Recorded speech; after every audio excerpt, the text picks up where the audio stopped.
Opa, opa, galerinha! Tudo bem com vocês? Eu sou a Laura Tavares e no vídeo de hoje vamos falar um pouquinho sobre a expansão da fronteira agropecuária no Brasil. Bom, vocês já ouviram alguém dizer sobre esse assunto, sobre o que é e do que se trata?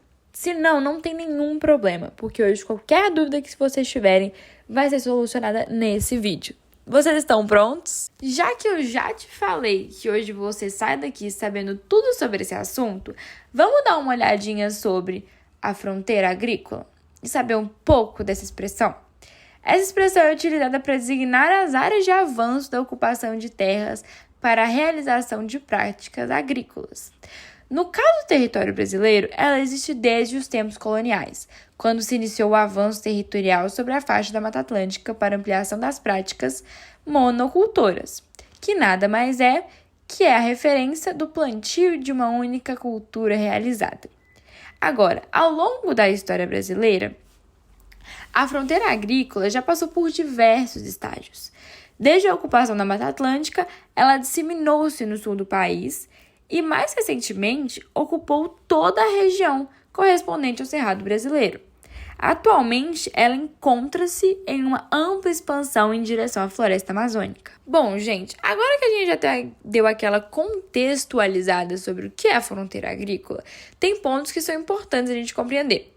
Como, por exemplo, como ocorre a expansão da fronteira agrícola, bem como dos problemas relacionados a ela. E é preciso ter noção dos conceitos de frente de expansão e frente pioneira, que é o que eu vou explicar agora. Bora? A frente de expansão é o primeiro processo de ocupação das áreas naturais, geralmente realizados por pequenos produtores sobre terras devolutas, terrenos públicos no meio rural.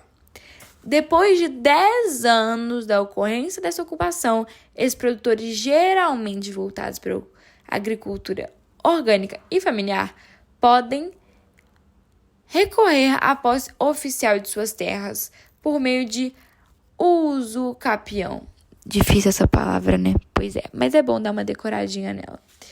Esses pequenos produtores são chamados de poceiros. Em comparação, a fronteira pioneira representa o avanço dos grandes produtores rurais, representantes do agronegócio, que, ao contrário dos anteriores citados, manifestam um modo de produção inteiramente capitalista, voltado para a produção comercial interna e para exportação.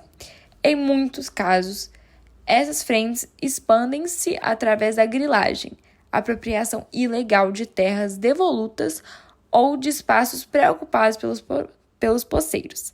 Nessas situações, surge a figura do grileiro. Nesse sentido, ocorreram muitos conflitos no campo envolvendo poceiros e grileiros.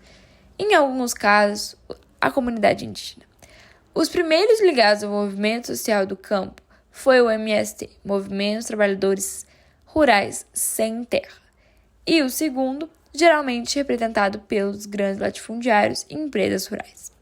Além disso, à medida que o agronegócio se expande, as pequenas propriedades são pressionadas para avançar ainda mais a fronteira agrícola, ou para praticarem o êxodo rural, o que resulta na migração de uma grande quantidade de trabalhadores rurais para as cidades. Lembrando que, caso vocês tenham alguma dúvida em relação a pioneiros, grileiros, poceiros e grilagem, temos tudo isso no vídeo que vai estar aqui no card para você sair bem preparado para a sua prova. Bom, diante desse avanço da fronteira agrícola, sobretudo pela frente pioneira, ocorrem 3 principais problemas: a devastação da vegetação, concentração de terras e questão da produção de alimentos. O primeiro problema é imediato, demonstrando que à medida que as concentrações sociais do campo avançam, mais o meio natural é devastado.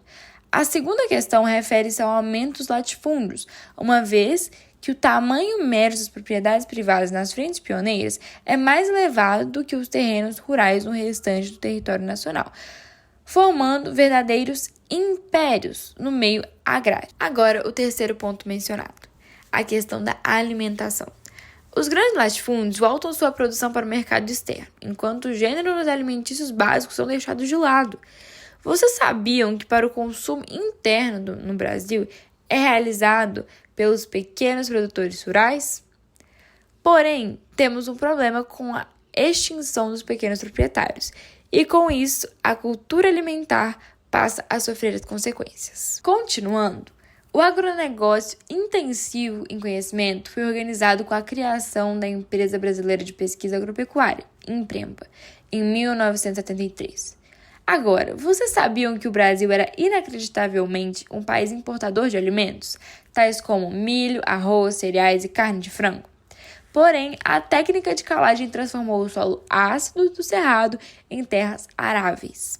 A expansão agrícola exigiu a tropicalização da soja e a inoculação de bactérias na semente buscou capturar nitrogênio do solo, permitindo mais produção com menos fertilizantes.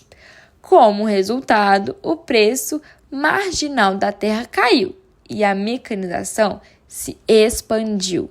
Além disso, observou-se a utilização frequente e crescente do plantio direto, prática que contribuiu para a preservação dos recursos naturais e que melhora a fertilidade do solo. Então, gente, com esse breve resumo que eu acabei de fazer, já dá para vocês terem uma ideia e alguns pensamentos sobre esse tema.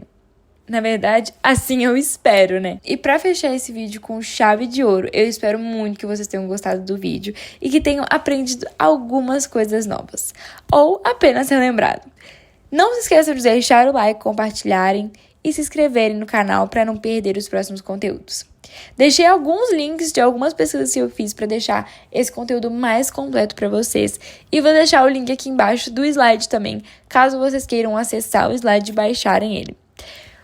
Um beijo para vocês, gente, e até o próximo vídeo.